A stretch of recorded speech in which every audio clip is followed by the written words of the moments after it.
কেরানীগঞ্জের ছাতিরচর বাইতুল আকসা নূর জামে মসজিদে এক চাঞ্চল্যকর চুরির ঘটনা ঘটেছে। মসজিদের ইমাম ও খতিব মাওলানা জহিরুল ইসলামের ব্যবহৃত একটি পুরাতন নীল রঙের সাইকেল দিনে দুপুরে নিয়ে চম্পট দিয়েছে এক চোর। সিসিটিভি ফুটেজে চুরির পুরো দৃশ্যটি ধরা পড়েছে। সিসিটিভি ফুটেজে দেখা যায় দুপুর 1:33 দিকে সাদা শার্ট ও কালো প্যান্ট পরিহিত এক যুবক মসজিদের প্রস্রাবখানায় প্রবেশ করে।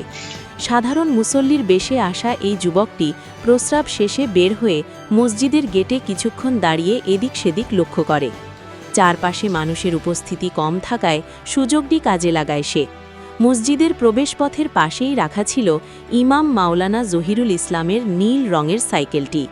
ফুটেজে দেখা যায় যুবকটি অত্যন্ত সাবলীল ভঙ্গিতে সাইকেলটি নিয়ে দ্রুত মসজিদ প্রাঙ্গণ ত্যাগ করে। মাওলানা জহিরুল ইসলাম বলেন, আমি নামাজ ও মসজিদ সংশ্লিষ্ট কাজের জন্য এই সাইকেলটি ব্যবহার করতাম। এটি পুরাতন হলেও আমার দৈনন্দিন চলাচলের ভরসা ছিল। আল্লাহর ঘরে এসে কেউ এমন কাজ করতে পারে তা ভাবলেই কষ্ট লাগে।